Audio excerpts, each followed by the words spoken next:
मी वरळी विधानसभेच्या शाखाध्यक्षांना विनंती करतो की राजसाहेबांचा सत्कार करायचा आहे.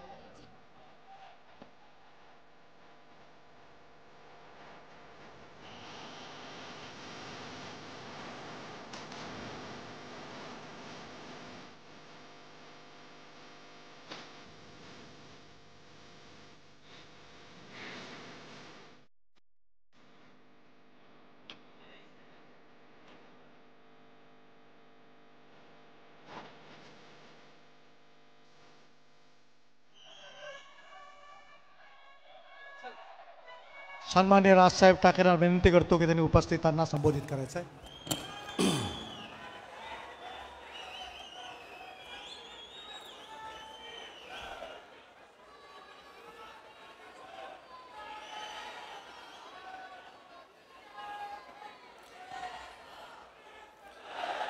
जमलेल्या माझ्या सर्व पदाधिकारी बांधवांनो, भगिनींनो आणि मातांनो,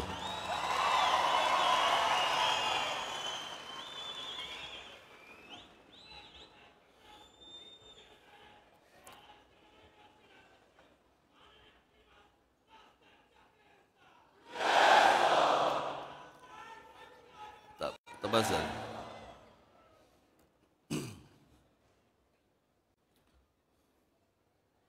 हे बाळा नांदगावकर, म्हणजे ओळखलं नसेल तुम्ही त्या लेंग्या बिंग्यामध्ये त्यांना. निवडणुकीच्या काळामध्ये तिथे प्रचाराच्या दरम्यान त्यांचा पायाला फ्रॅक्चर झालं आणि त्याच्यामुळे ते आता होईल बरं. ते बऱ्याच दिवसांनी मी तुम्हाला भेटतोय, तुम्ही मला भेटताय. निकाल लागले. निकाल लागल्यानंतर निकालावरची प्रतिक्रिया मी दिली होती. त्याच्यानंतर मी काही बोललो नव्हतो.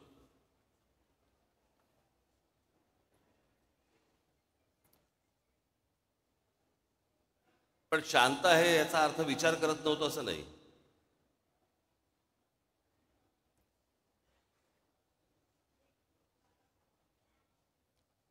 सगळ्या गोष्टींचं एक विवेचन चालू होतं, आकलन चालू होतं.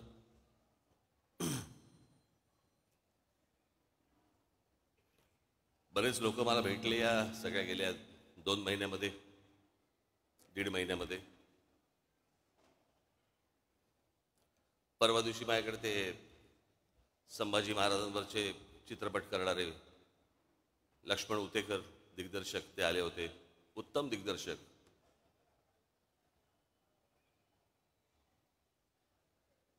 म्हणजे महाराष्ट्रातल्या तर प्रत्येकाने, मी काही त्याचा काही डिस्ट्रीब्युटर नाही आहे, पण महाराष्ट्रातल्या प्रत्येक मराठी माणसाने तो चित्रपट पाहिलाच पाहिजे. कारण आमचे शिवछत्रपती ही प्रेरणा आहे. संभाजीराजे आमचे हे बलिदान आहे.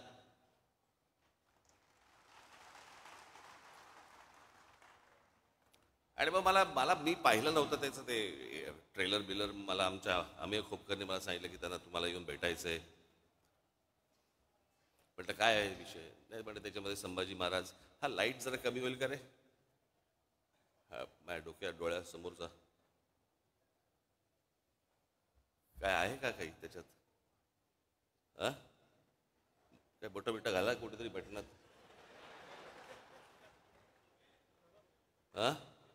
अरे केला का? मला लागतो ना, मला कळ. बंद केलं तरी चालतो.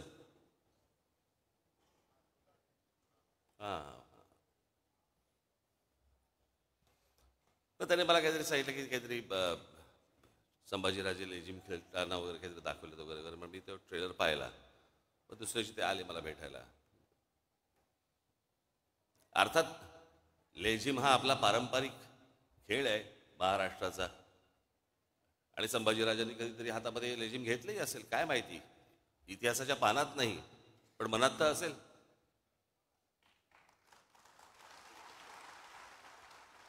पण मी त्यांना म्हटलं त्या गाण्यावरनं म्हटलं चित्रपट पुढे सरकतोय का, की नुसतं गाणं आहे सेलिब्रेशनचं? तर बोला नाही, सेलिब्रेशनचं. म्हटलं मग कशाला चित्रपट कशाला स्टेकला लावताय? आपल्याकडे काय आहे, हल्ली सगळ्यांनाच इतिहास समजायला लागलाय, सगळेच इतिहास तज्ज्ञ झालेले आहेत, सगळ्यांच्याच एकदम भावना उफाळून येतात सगळ्या बाबतीत. पण म्हटलं काय आहे, म्हटलं चित्रपट पाहायला लोक जेव्हा जाणार त्यावेळेला औरंगजेबाने केलेले जे अत्याचार आहेत ते डोक्यात ठेवून म्हटलं ज्यावेळेला लोक जातील आणि म्हटलं ट्रेलरमध्ये काहीतरी लेझिम बिजिम नाचता बिस्तार म्हटलं काढून टाका म्हटलं ते. म्हटलं उद्या असं आपण पकडूया म्हटलं. नंतर मी कोणाशी तरी नंतर बोलत होतो, म्हटलं रिचर्ड ॲटनबरोबर ज्याला महात्मा गांधी पिक्चर केला,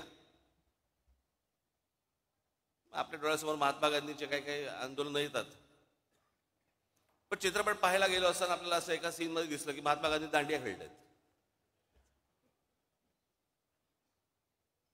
कसं वाटलं असतं आपल्याला? खरं तर दिग्दर्शकाला टाकायचा पण असेल सीन, पण महात्मा गांधींच्या हातात एकच काठी असल्यामुळे दांडिया खेळता नाही आला. दोन घेऊन असे असे चालले असते तर कदाचित आला असतं सीन, माहित नाही आपल्याला.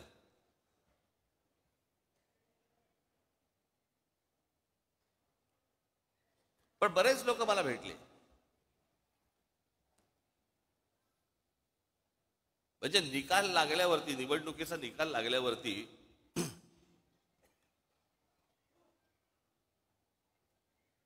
ज्या दिवशी निकाल लागला, मी बोलतोय तुम्हाला समजत असेल मी काय म्हणतोय ते, आणि सगळ्यांना माहिती आहे, महाराष्ट्रात निकाल लागल्यावरती मी पहिल्यांदा महाराष्ट्रात असं बघितलं सन्नाटा पसरला.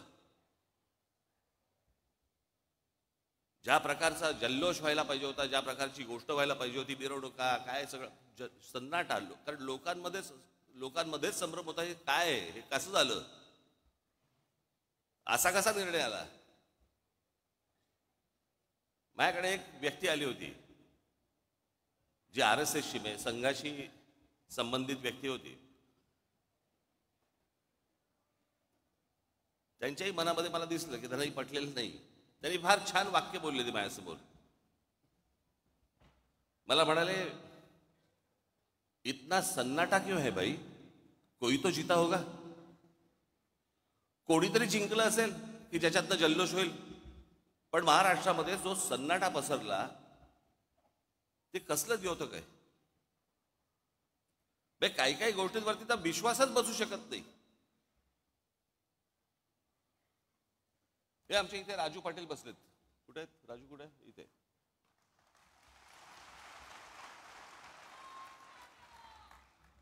त्यांचं एक गाव आहे, गाव पाटलांचंच गाव, म्हणजे तिकडे त्यांनाच मतदान होतं. साधारणपणे किती 1200 लोकांचं गाव आहे ना, 1400 लोकांचं गाव आहे. या 1400 लोकांच्या गावामध्ये राजू पाटलांना किती मतं पडली असतील? अख्खं सगळं मतदान, दरवेळेला त्यांना मतदान होतं. पहिल्यांदा त्यांचे भाऊ उभे होते त्यावेळेला त्यांना मतदान झालं, ते उभे होते त्यावेळेला मतदान झालं, ज्यावेळेला ते खासदारकीला होते त्यावेळेला मतदान झालं, सगळीकडं. त्या गावातनं किती मतदान झालं असेल राजू पाटलांना? किती मतं पडली असतील? एक पण नाही.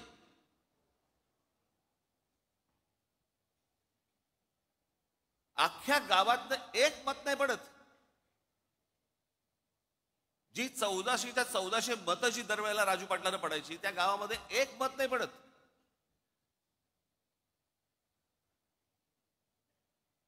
आपल्यातला एक मराठवाड्यामधला आपला एक पदाधिकारी आहे जो तिथे नगरसेवक आहे. नगरसेवक असताना, म्हणजे नगरसेवक जेव्हा झाला त्यावेळेला त्याला त्याच्या भागातनं 5,500 मतदान आहे. 5,500 त्याच्या भागातनं.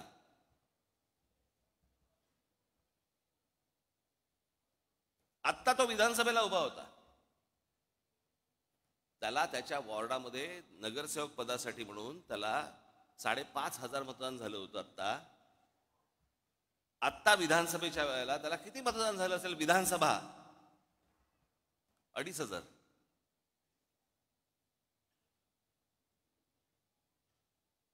अनेक असे निर्णय आहेत महाराष्ट्रामध्ये झालेले की ज्याच्यावरती विश्वास, निवडून आलेल्यांचा विश्वास नाहीये. पडलेल्यांचा काय घेऊन बसलो आपण? रोज रात्री बायकोला चिट्टा काढ. बाळासाहेब थोरात काँग्रेसचे नेते, 7 वेळा आमदार झाले, 7 वेळा. ही 8वी टर्म होती त्यांची. 7 वेळा जो माणूस आमदार केला, 70 ते 80 हजार मताधिक्याने निवडून यायचे, ते बाळासाहेब थोरात या निवडणुकीमध्ये 10,000 मतांनी पराभव होतो.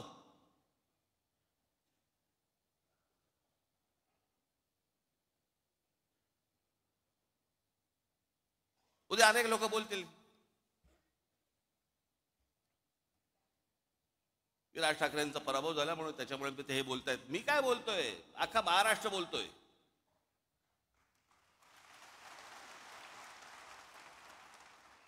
जे निवडून आले त्यातल्या अनेक लोकांचे मला फोन जे आले, जे सत्तेमध्ये आले आहेत त्यांचे मला अनेकांचे फोन आले, त्यांना शॉक बसलाय.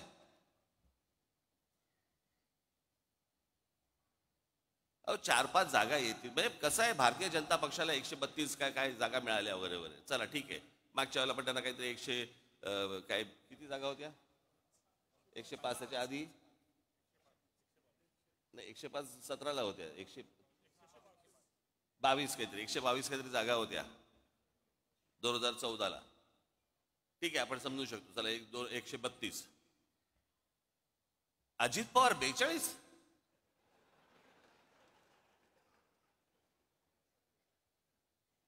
म्हणजे 4-5 जागा येतील की नाही असं सगळ्यांना वाटत असताना अजित पवार 42, कोणाचा तरी विश्वास बसेल का याच्यावरती?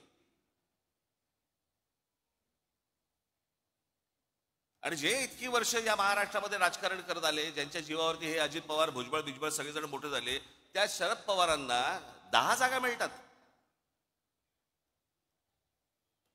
हे न समजण्याच्या पलीकडची गोष्ट आहे, न समजण्याच्या पलीकडची. गेल्या 4 महिन्यापूर्वी लोकसभा झाली. त्या लोकसभेला सर्वात जास्ती ज्यांचे कोणाचे खासदार निवडून आले असतील तर ते काँग्रेसचे निवडून आले. त्यांचे 13 खासदार निवडून आले काँग्रेसचे. बरोबर बोलतोय? एका खासदाराच्या खाली किती आमदार येतात? साधारणपणे 5 ते 6 आमदार येतात. 6 आमदार येतात, बरोबर आहे. सर्वसाधारणपणे किती आमदार यायला पाहिजे होते काँग्रेसचे? सगळे 6च्या 6 नाही पकडलं, पण एखाद्या मतदारसंघामध्ये 6च्या ऐवजी समजा 4 आलेत, 3 आलेत, काहीतरी त्यांचे 15 आमदार येतात.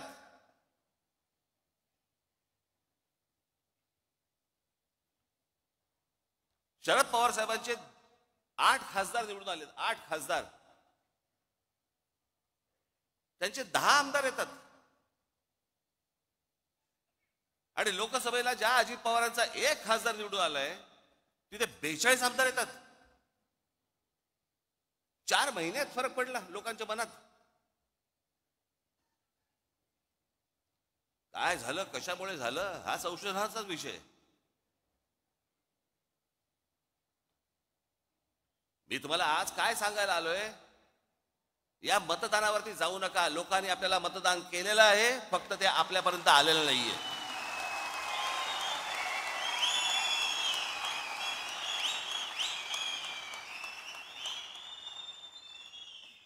तुम्ही असं कुठेही मनामध्ये धरू नका की लोकांनी आपल्याला मतदान केलं नाही. लोकांनी मतदान केलं, पण ते केलेलं मतदान कुठेतरी गायब झालं.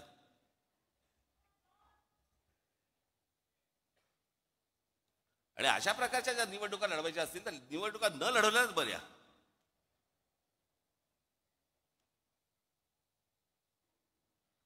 अर्थात ही पण गोष्ट निघून जाईल.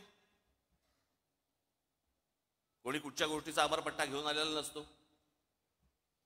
अशा गोष्टी होत असतात.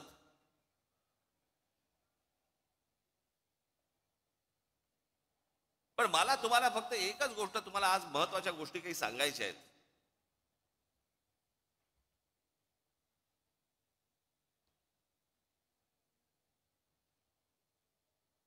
की ज्या गोष्टी तुम्हाला पक्षाने आजपर्यंत ज्या तुम्हाला सांगितल्या, ज्या आजपर्यंत पक्षाने ज्या गोष्टी केल्या, जी आंदोलनं केली, ज्या गोष्टींचे निर्णय लागले, या गोष्टी कुठेतरी तुम्ही पण सतत लोकांसमोर मांडत राहिले पाहिजेत.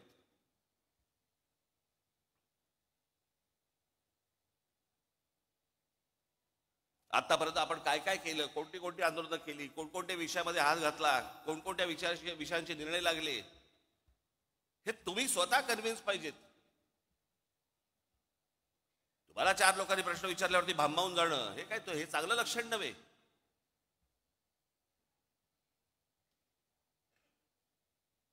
म्हणून मी आज तुमच्यासाठी काही गोष्टी इथे आणल्या आहेत मुद्दामून, ज्या तुम्ही लक्षात ठेवल्या पाहिजेत. माझं भाषण संपल्यानंतर ज्या वेळेला ते येईल, कुठेतरी युट्यूबला येईल, तेवढा पोर्शन तुम्ही कट करून ठेवला पाहिजे. सतत तुम्ही त्या गोष्टी ऐकल्या पाहिजेत, बघितल्या पाहिजेत.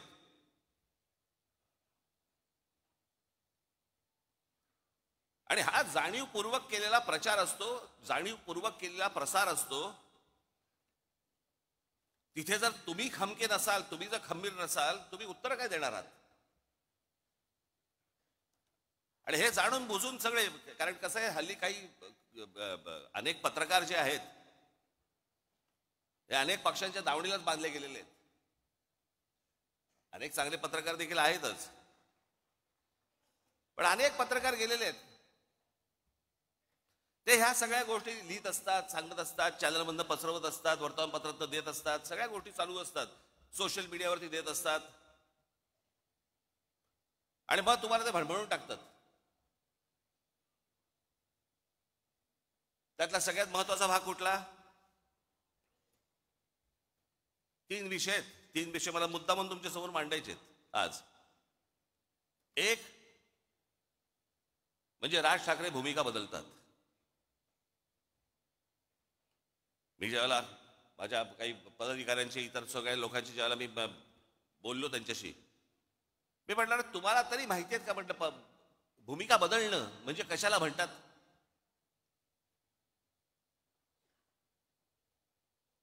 मी आज मुद्दा म्हणून तुमच्यासाठी काही गोष्टी इथे आणल्या आहेत. या महाराष्ट्रामध्ये, देशामध्ये कशा कशा प्रकारच्या भूमिका लोकांनी बदलल्या आणि आपण काय केलं.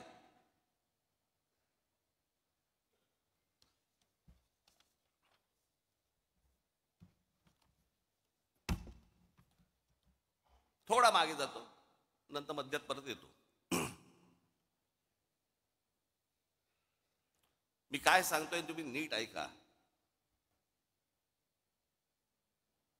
या देशाला ज्या वेळेला स्वातंत्र्य मिळालं, त्या स्वातंत्र्य मिळाल्यानंतर पहिली निवडणूक या देशामधली ही 1952 साली झाली. आणि ह्या 52 साली ज्या वेळेला ही निवडणूक झाली, त्यावेळेला नुकताच राष्ट्रीय स्वयंसेवक संघाचा म्हणून त्यांचा एक पॉलिटिकल विंग ही जन्माला आली. तिचं नाव जनसंघ.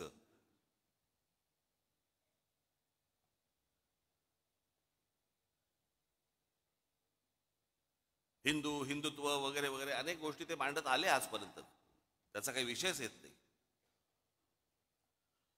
पण 75 साली इंदिरा गांधींनी या देशामध्ये आणीबाणी आणली. आणि आणीबाणी आणल्यानंतर 77 साली ज्या वेळेला निवडणुका झाल्या, त्या 77 साली निवडणुका झाल्यानंतर देशभरामध्ये इंदिरा गांधींचा दारुण पराभव झाला. इंदिरा गांधी स्वतः हरल्या होत्या.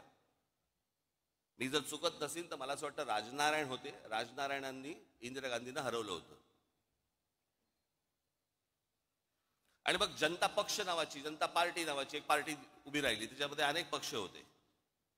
ज्या अनेक पक्षांपैकी एक जनसंघ देखील होता. 1980 साली त्यांच्यातल्या सगळ्या भांडणांमुळे 1980 साली परत निवडणुका झाल्या आणि इंदिरा गांधी परत विजयी झाल्या. त्यावेळेला हा जो जनसंघ होता, या जनसंघाची भारतीय जनता पार्टी झाली. ते जे जनता पार्टीतनं जे बाहेर पडले होते, ती भारतीय, ती दुसरी जनता पार्टी होती. या जनसंघाने तेच नाव घेतलं आणि भारतीय जनता पार्टी म्हणून केलं. हा आत्ता भारतीय जनता पक्षाचा जो झेंडा दिसतोय, तो झेंडा बदलला झेंडा. आणि जनता पार्टीचा जो झेंडा होता, जो आडवा होता, भगवा आणि हिरवा, तो यांनी उभा केला.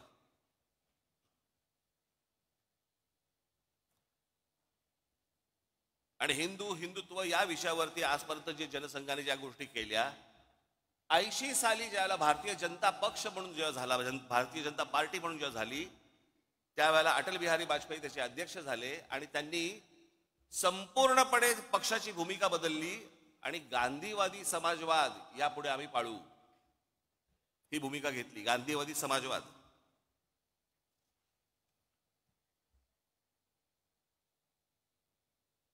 मग 84ला इंदिराजी गेल्या, इंदिराजी नंतर मग परत धक्के. आता ह्याच दरम्यान 77ला निवडणूक झाली, 78ला परत एक निवडणूक झाली, त्याच्यामध्ये शरद पवारांचं पुलोद आलं.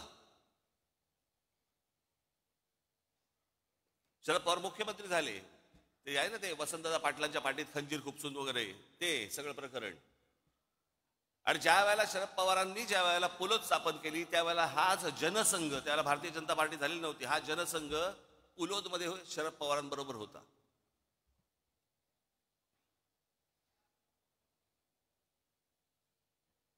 मी काय सांगतोय तुमच्या लक्षात येईल मी आता. आणि आता हे जे सगळं चालू आहे ना,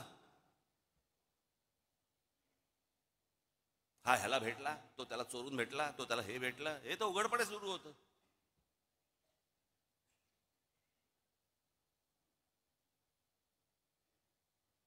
त्याच 78ला म्हणजे मुळात 77-75 पासून शिवसेनेने काँग्रेसच्या आणीबाणीला पाठिंबा दिला होता. 80ची निवडणूक ही शिवसेनेने एकही जागा लढवली नव्हती, परंतु काँग्रेस आणि शिवसेना यांची युती होती.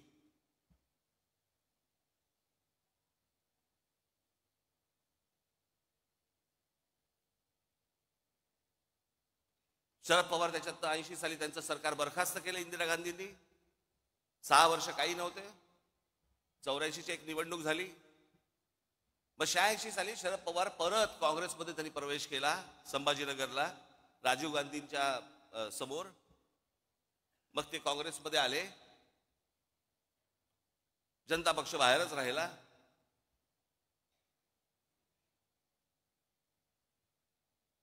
मग मराठीच्या प्रश्नावरती मुंबई महानगरपालिका शिवसेनेच्या हातामध्ये आली. 86ची निवडणूक झाली. 86 पर्यंत अटल बिहारी वाजपेयी हे भारतीय जनता पार्टीचे अध्यक्ष होते. 86ला पहिल्यांदा पार्ल्याची निवडणूक झाली आणि या देशातली पहिली निवडणूक जी हिंदुत्वावरती जिंकली गेली, ज्याच्यातनं अटल बिहारी वाजपेयींना बाजूला केलं आणि परत भारतीय जनता पार्टीने हिंदुत्वाचा नारा सुरू केला. त्यांच्या लक्षात आलं हिंदू हिंदू म्हणून मतदान करायला लागला. 87 साली संभाजीनगरची महानगरपालिका झाली. त्या महानगरपालिकेला ज्यावेळेला शिवसेनेला यश मिळालं त्याच्यानंतर परत भारतीय जनता पक्ष शिवसेनेबरोबर यायला सुरुवात झाली. 88-89ला चर्चा.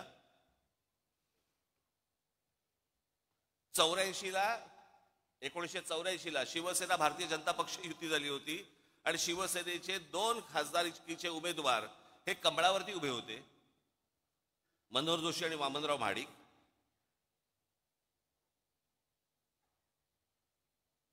मग 90ला परत युती झाली.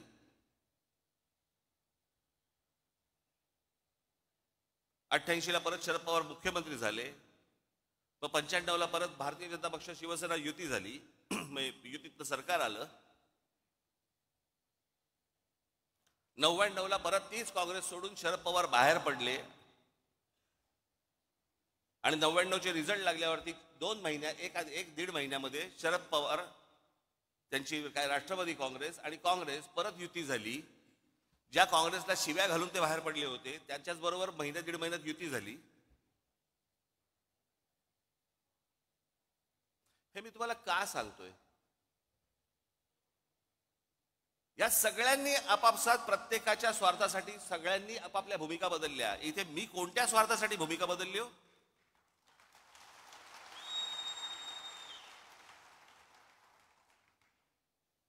आता जर समजा तुम्ही जर मंत्रिमंडळातली लोक बघितली आत्ता, तर त्यातले बहुतेक जण हे शिवसेनेतनं आलेले, काँग्रेसमधनं आलेले असेच आहेत. यांचंच सगळं सरकार बनलेलं आहे. यांना हे पत्रकार विचारायला जाणार नाहीत का भूमिका बदललीत, पण तुमच्या कानात बरोबर ते घालत बसणार भूमिका बदलली, भूमिका बदलली. आणि हल्लीचे जे पत्रकार आहेत त्यांचा तर किती गाढा अभ्यास असतो, तर म्हणजे धन्यच आहेत ते.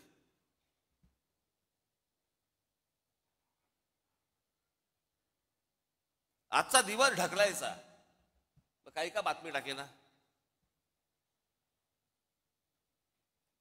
आणि आता तर काय सगळे प्रत्येक पक्षाच्या एक कल्लीच सगळ्या गोष्टी सुरू आहेत. आता त्या काल त्या कुंभमध्ये आहे किती लोक गेली अजून आकडा येत नाहीये.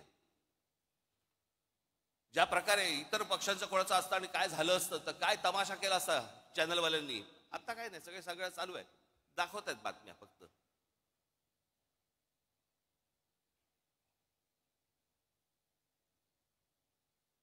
आणि मग काय गोष्टी पेरायच्या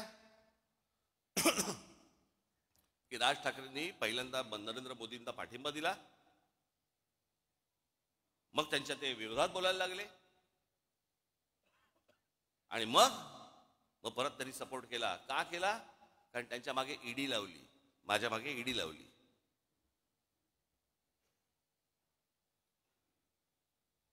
मला ती पण कहाणी आज तुम्हाला तुमच्या समोर आणि ह्या चॅनलच्या द्वारे महाराष्ट्रासमोर मला समोर सांगायचीच आहे.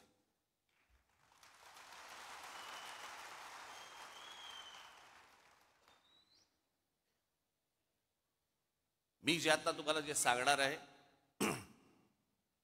इथे समोर बघलो, इथे समोर महाराजांचा पुतळा आहे,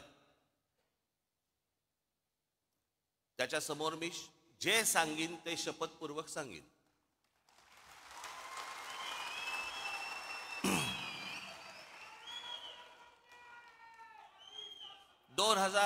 साधारणपणे आता 2005 ची वगैरे गोष्ट असेल. मी ज्या शिवाजी पार्क मैदानामध्ये, शिवाजी पार्कमध्ये जिथे मी लहानाचा मोठा झालो, तिथे आम्ही लहानपणापासून ती कोइंदूर मिल पाहत होतो. काही नाही, जन्स येता जाता ती डोळ्यासमोर यायची. एके दिवशी, ही 2005 ची गोष्ट, वर्तमानपत्रामध्ये मी बातमी वाचली. तोपर्यंत आम्ही आमचा व्यवसाय सुरू केला होता. आता व्यवसाय करणं हा तर काही पाप होऊ शकत नाही ना. अनेकांना व्यवसाय दाखवता पण येत नाहीत, तरी सगळ्या गोष्टी सुरू असतात त्यांच्या. एक व्यवसाय सुरू केला. वर्तमानपत्र सकाळी वाचत असताना वर्तमानपत्रामध्ये एक बातमी दिसली मला. NTSCच्या सगळ्या मिल्स, NTSCच्या केंद्र सरकार सुप्रीम कोर्टाने निर्णय दिलाय की या NTSCच्या मिल्स काढा आणि जे काही कामगारांचे इतक्या वर्षांचे पगार होते ते देऊन टाका. आपली बातमी वाचत होतो. बातम्या वाचता वाचता त्या सगळ्या मेलमध्ये एक कोइंदूर मिल होती.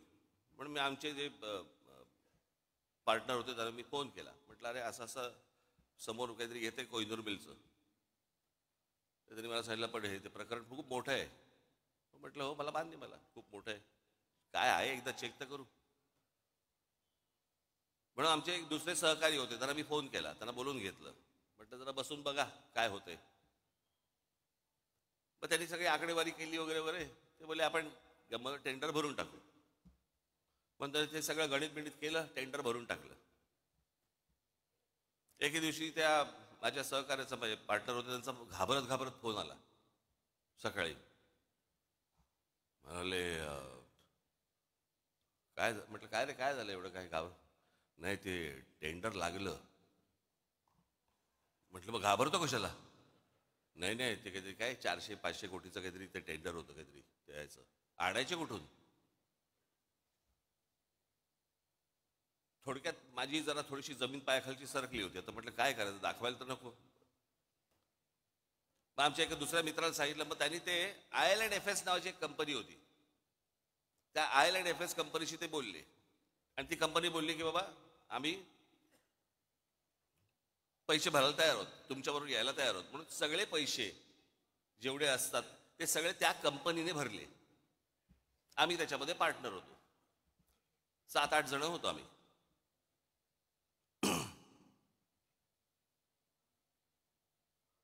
झालं सगळं सुरू. परत त्याला ब्रेक आला. परत ती केस काहीतरी कोर्टामध्ये गेली आणि सगळ्या परत मिल त्या अडकल्या. परत त्याच्यामधनं 1 वर्ष 1.5 वर्ष गेलं आणि मग त्याच्यानंतर ते सगळं परत 1.5 वर्षांचं सुरू झालं.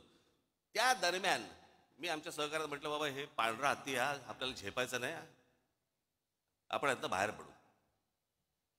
मग माझ्याबरोबरचे अनेक जे काही माझे पार्टनर जे होते ते बोलले की आपण नाही नाही, आपल्याला हे झेपणं नाही, काम नाही आपलं, आपण आपल्याला बाहेर पडू. म्हणून आम्ही आमचा स्टेक घेऊन बाहेर पडलो. आमचा स्टेक त्यांना दिला आणि त्याचे पैसे घेऊन आम्ही बाहेर पडलो. ही गोष्ट आहे 2000 मला असं वाटतं 8ची. 8ची. त्याच्यानंतर आमचा विषय संपला. ज्या दिवशी मला ती ईडीची नोटीस आली, मला प्रश्न पडला कसली ईडीची नोटीस, काय आहे काय. मग आम्ही जेव्हा बघितलं त्यात विषय होता कोहिनूरचा. म्हटलं आपला काय संबंध याच्याशी आता. मग मला तिकडे बोलवते माणसं, मलाशी काय बोलवते हेच मला समजेना. की त्यांच्याकडनं तुम्हाला पैसे आले पण तुम्ही त्यांचे पैसे काय, मला काय कळत नव्हतं. म्हटलं काय झालं. बरं, जे पैसे आले त्याच्यावरती आम्ही टॅक्स भरला, टॅक्स भरून तो गेला. सगळ्यांनीच टॅक्स भरला आणि तो गेला. ती जी कंपनी होती त्याच्यामध्ये टॅक्स भरला, त्या कंपनीने तिकडे टॅक्स भरला, त्यातनं आम्ही बाहेर पडलो. मला ज्या वेळेला ती गोष्ट आली त्यावेळेला मी ज्यावेळेला इन्क्वायरी केली, आमच्या सीएला बोलवलं. म्हटलं काय नेमकं काय झालं सांग मला. तो बोलला तुमच्यातला एक जो पार्टनर आहे, तुम्ही जो टॅक्स भरलात त्या कंपनीत, त्या पार्टनरने तो टॅक्स इन्कम टॅक्सला भरलाच नाही, तो ते पैसे तुमचे बाहेरच्या बाहेर वापरले. म्हटलं मग आता काय करायचं. म्हणे आता परत टॅक्स भरायला लागेल. आम्ही परत टॅक्स भरून टाकला, जेवढा होता तेवढा परत प्रत्येकाने आपापला टॅक्स परत भरून टाकला. कोण जाईल झंझटीत. विषय संपला. आता एवढ्याशा गोष्टीसाठी राज ठाकरे ईडीला घाबरला आणि मोदींची स्तुती करायला लागला. मला काय देणं घेणं त्या गोष्टींशी. माझ्या डोक्यावरती तलवारी घेऊन नाही मी फिरत.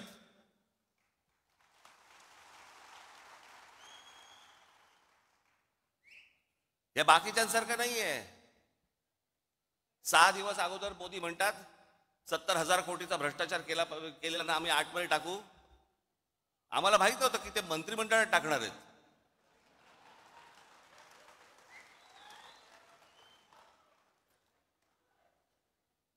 आतमध्ये टाकूचा अर्थ हा होतो हे मला पहिल्यांदा कळलं.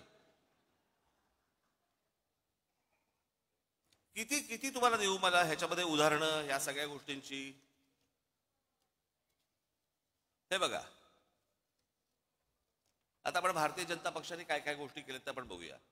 हिम्मत बिस्वा शर्मा, भ्रष्टाचाराचं मूर्तिमंत प्रतीक अशी ज्यांची संभावना भारतीय जनता पक्षाने केली होती, हिम्मत बिस्वा शर्मांची, त्यांना पक्षात घेतलं. नंतर दुसऱ्या पक्षात होते ते, भ्रष्टाचाराचे आरोप केले होते त्यांच्यावरती.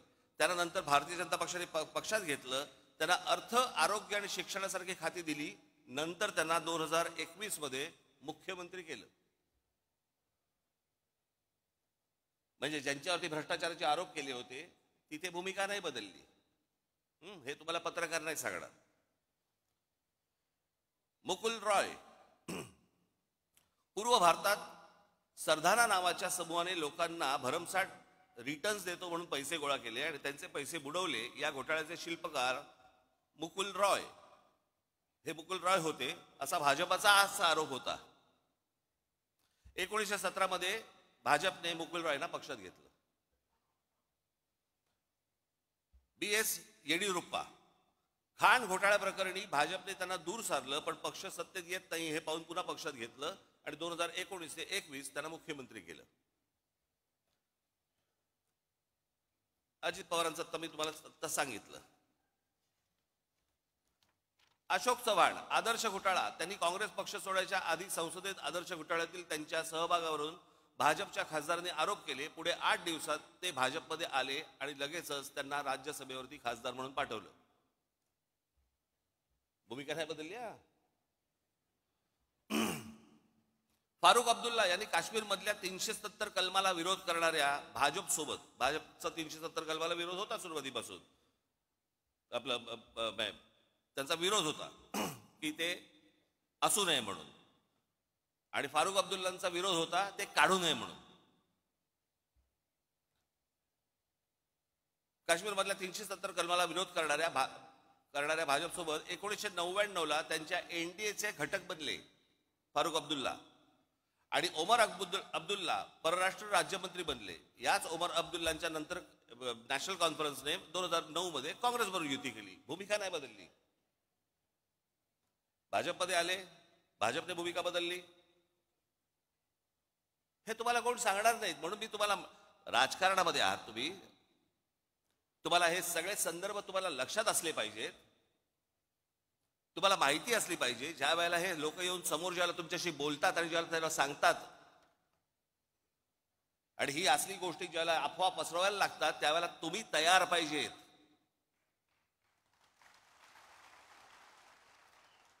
गेल्या 50, 60, 70 वर्षाचा इतिहास महाराष्ट्राचा काय आहे, देशाचा काय आहे, कुठे कुठे कुठच्या कुठच्या पक्षाने काय काय गोष्टी केल्या. मुफ्ती मोहम्मद सईद, भाजपने 2015ला मुफ्ती मोहम्मद सईद यांच्यासोबत युती केली आणि पुढे मुफ्ती मोहम्मद सईद यांच्या निधनानंतर त्यांच्या मुलीला महबूबा मुफ्ती सईदला पाठिंबा दिला. म्हणजे ज्यांचा 370 कलमाला विरोध होता काढू नये म्हणून, ते मुफ्ती मोहम्मद सईद. मग ह्या मुफ्ती मोहम्मद सईद यांच्या एका फ्रॉड प्रकरणात त्यांच्या मुलीला अपहरण केलं म्हणून भारताला काही अतिरेकी सोडायला लागले होते, ते हे मुफ्ती मोहम्मद सईद. त्यांच्याबरोबर भारतीय जनता पक्षाने पहिल्यांदा युती केली. मुफ्ती महबूबा मुफ्तींना तिथे पुढे मुख्यमंत्री केलं आणि नंतर त्यांचं सरकार पाडलं आणि राष्ट्रपती राजवट आणली. भूमिका नाही बदलली. इथे कोण बोलणार नाही भूमिका बदलली.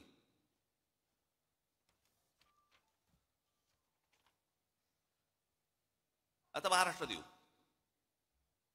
राधाकृष्ण विखे पाटील आधी काँग्रेसमध्ये, मग विरोधी पक्षनेते होते. पुढे 2022 ते 24 काळात महसूल मंत्री आणि सध्या जलसंपदा मंत्री भाजपमध्ये.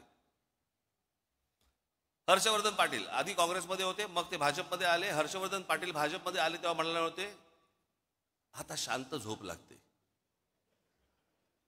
ते हर्षवर्धन पाटील बोलले होते. सगळ्याचे व्हिडिओज आहेत, सगळ्या गोष्टी तुम्ही बघू शकता. नारायण राणे, गणेश नाईक, बबनराव पाचपुते, विजयसिंग मोहिते पाटील, पदमसिंग पाटील,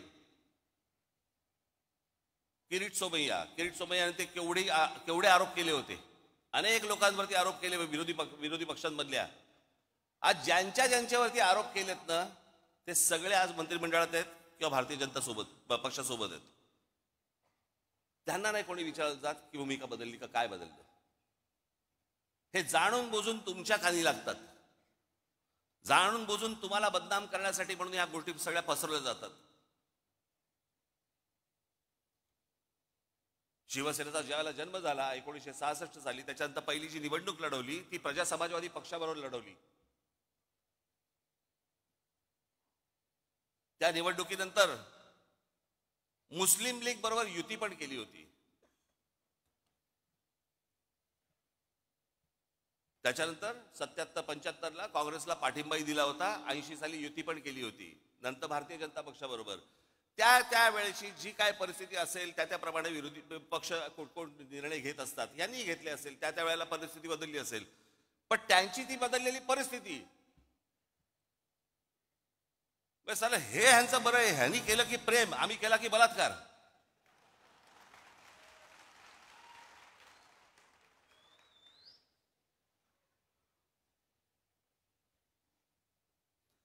बरं, आता लोकसभेच्या वेळेला ज्या वेळेला नरेंद्र मोदी ज्या वेळेला इथे शिवतीर्थावरती आले होते, त्यावेळेला मी त्यांच्या समोर बोललो होतो ना की 2014ची निवडणूक झाली त्यावेळेला मला जे बोलायचं होतं ते मी बोललोय. 2017ची निवडणूक झाली त्यावेळेला मला जे म्हणायचं होतं ते मी म्हणून झालेलं आहे. मी असं काही बोललो का की मी ते काही बोललोच नव्हतो, मी असं काही म्हणालोच नव्हतो, असं काही बोललो का? माझं बोलून झालंय. एकदा सुटलं की सुटलं.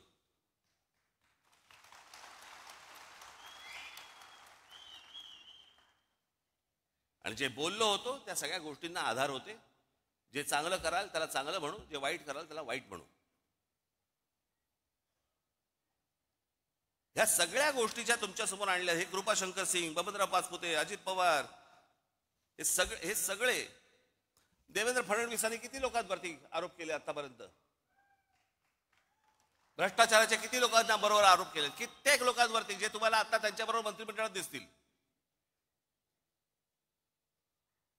कित्येक लोक तर आता देव दर्शनाला जातात, पूजा करतात, देव पायात ठेवतात की फडणवीस किंवा किरीट सोमय्या कोणीतरी आमच्यावरती आरोप करा.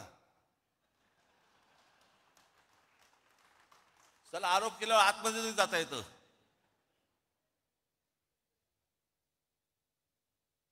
एवढा सगळा चिखल होऊन बसलेला आहे. आणि या चिखलामध्ये मला असं वाटतं की तुम्ही आतापर्यंत आपण ज्या प्रामाणिकपणे आजपर्यंत पक्ष चालवला, वाढवला, अनेक लोकांना हे असतं, राजसाहेबांनी भारतीय जनता पक्षाच्या किंवा कोणाला नेत्यांना भेटलं नाही पाहिजे. भेटलं नाही पाहिजे. समोरचा बोलला चहा प्यायला येतो तर काय सांगू, घरीच पी.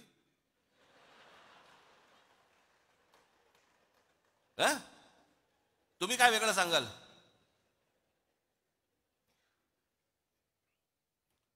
अहो पण ते मला जेव्हा भेटायला येतात ना त्यावेळेला मी तुम्हाला विकत नाही.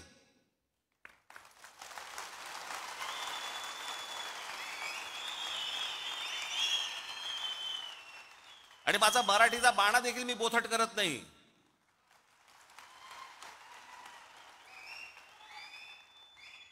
येतात, फोन करतात. आता मध्यंतरी मागे मी एकदा नाशिकला होतो. सकाळी सकाळी मी निघालो होतो दौऱ्यावर, तिकडे पुण्याला जायचं होतं. 7 वाजता गाडीत बसलो. समोरून चंद्रकांत पाटील आले. नमस्कार नमस्कार, काय म्हणताय बरं म्हटलं. मुंबईत आलो की येतो चहा प्यायला. ही परिस्थिती तुमच्यावरती आली, काय कराल सांगा मला. कशाला चहा, चहा कशाला प्यायचा? काय काय गरज आहे का चहा प्यायची? काय काय यायची काय आवश्यकता आहे का? नाही, काय काय गरज काय या चहा प्यायची असं सांगू का त्यांना मी? अरे एक माणूस स्वतःहून सांगतो चला चहा प्यायला येतो, ये म्हणणार ना, अजून काय म्हणणार. एकदा चंद्रकांत पाटील मला भेटायला आले. बरं हे काय करतात परत, ह्यातला प्रॉब्लेम काय आहे, हे बाहेर मग पत्रकार येतात, तिथे जाऊन हे काय बोलतात माहित नाही, आज काहीतरी वेगळंच असतं. बरेच दिवस झाले आपण भेटलो नाही, मागे एकदा लग्नात आपलं फक्त भेटणं एवढंच काहीतरी असतं. एकदा चंद्रकांत पाटील माझ्याकडे आले. त्याच वेळेला ते जेव्हा मला नाशिकला बोलले त्यावेळेला मुंबईत आलो की घरी भेटायला येतो. हे मला अजूनपर्यंत कळलेलं नाही. ते माझ्याशी चर्चा करून काय चहा बी खाणं पिणं सगळं झाल्यावरती बाहेर पडले. पत्रकारांनी विचारलं काय झालं, तर आपण काय सांगू, काही नाही, सहज सदिच्छा भेट होती म्हणून सहज भेटायला आलो. बरं पत्रकारांचाही प्रॉब्लेम असतो, त्यांना वाटतं कशात तरी काय असणारच, काहीतरी असणार, त्याशिवाय काय होणार नाहीये. बाई आणि बुवा एकत्र भेटले की काहीतरी लफडच असलं पाहिजे, ह्याला काय दुसरं काय. अरे नॉर्मल पण भेटू शकतात की नाही, बोलू शकतात की नाही, एखादा पुरुष स्त्री एखादे नॉर्मल बोलू शकतात, गप्पा मारू शकतात. तसं यांचं असतं हल्ली तर तेच चालू आहे. पूर्वी तर मध्ये राजकारण इतकं सुंदर छान होतं, सगळेजण एकमेकांना भेटायचे. पक्षाचा विरोध, पक्षाची धोरणं याच्यामध्ये कधी कॉम्प्रोमाइज व्हायचं नाही. पण म्हणून काहीतरी अगदी वैर घेतल्यासारखे वगैरे असं काही नव्हतं पूर्वी. आताही खरं तसं नाहीये. काल आपण छपून भेटतात मला पण ते कळलेलं नाही, पण बाहेर ते चंद्रकांत पाटील बाहेर पडले माझ्या घरात. काय केलं असेल त्यांनी पत्रकारांसमोर मला आजपर्यंत कळलेलं नाही. त्यांना प्रश्न विचारला, पाटील साहेब 1 तासभर तुम्ही आतमध्ये होतात, काय चर्चा झाली? मला ह्याचा अर्थ नाही कळला. म्हणजे मला त्यांनी कडेवर घेतला होता का, काय ह्याचा अर्थ काय होता हेच मला अजूनपर्यंत कळलं नाही. हे म्हणजे काय?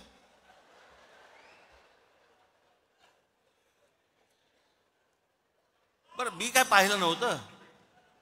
ते गेल्यानंतर पत्रकार आले आणि मला म्हणाले की त्यांनी असं केलं बाहेर गेल्यानंतर. म्हणजे काय झालं? मी म्हटलं असं केलं म्हणजे काय झालं. आम्ही दोघे एकमेकांना तेच विचारतोय, म्हणजे काय झालं. काय इकडे मी अक्रोड ठेवलं होतं त्याच्यामध्ये दाबून दिलं आणि मी अक्रोड फोडून दिलं वगैरे, काय म्हणजे झालं काय?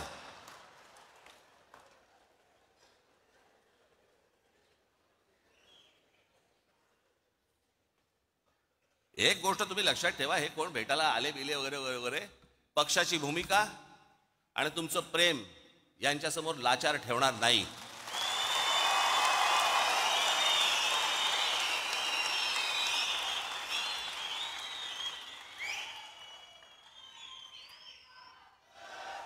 उद्या जेव्हा कधी निवडणुका होतील, काय होतील, कधी होतील.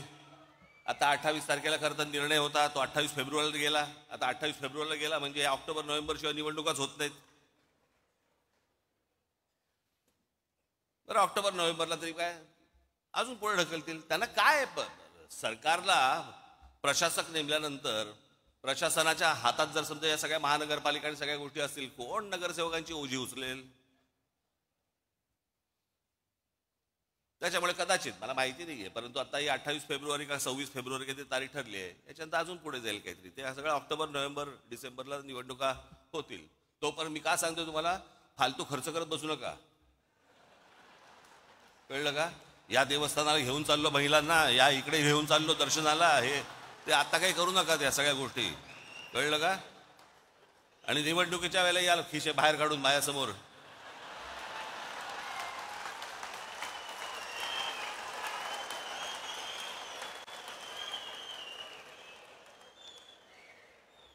जरा सांभाळून, जरा काय आजूबाजूला चाललंय जरा एकदा बघा बरं का. आज मला तुम्हाला एवढंच सांगायचं आहे, पुढच्या काही दिवसांमध्ये पक्षाला वरपासून खालपर्यंत एक प्रकारची शिस्त आणण्याच्या दृष्टिकोनातून एक आचारसंहिता येणार आहे.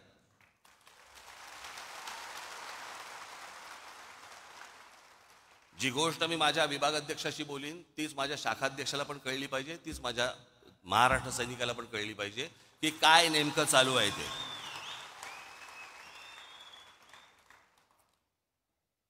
पुढच्या साधारणपणे फेब्रुवारीच्या पहिल्या दुसऱ्या आठवड्यापर्यंत त्या प्रत्येकाला बोलवलं जाईल, प्रत्येकाची आचारसंहिता प्रत्येकाला दिली जाईल, नेत्यांची आचारसंहिता नेत्यांना, त्याच्यानंतर तुमची कदाचित काही गोष्टींची नावंही बदलली जातील पदांची.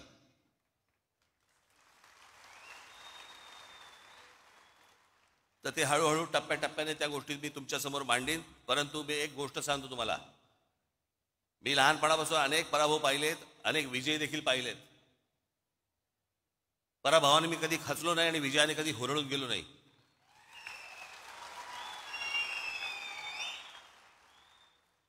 आणि खचलेले पिचलेले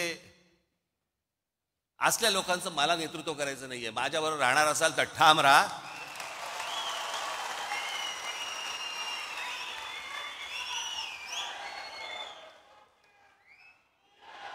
आपल्याला जे महाराष्ट्रामध्ये करायचंय, जे आपल्याला महाराष्ट्राच्या मराठी माणसासाठी करायचंय, जे या महाराष्ट्रातल्या हिंदूंसाठी करायचंय ते आपण करणारच आहोत. ते आपलं स्वप्न आहे.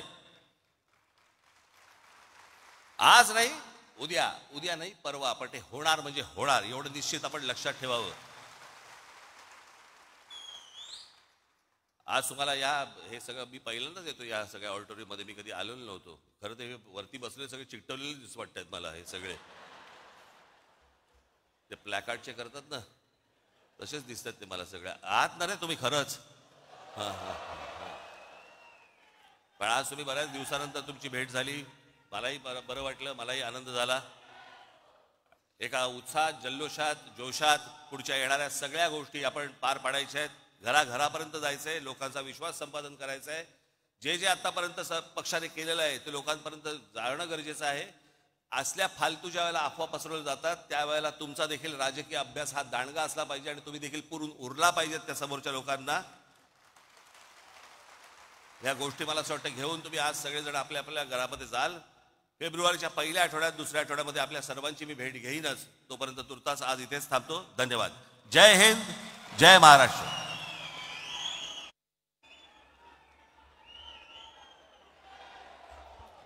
आजच्या या मेळाव्याची सांगता राष्ट्रगीताने होणार आहे.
महाराष्ट्र नवनिर्माण सेनेचा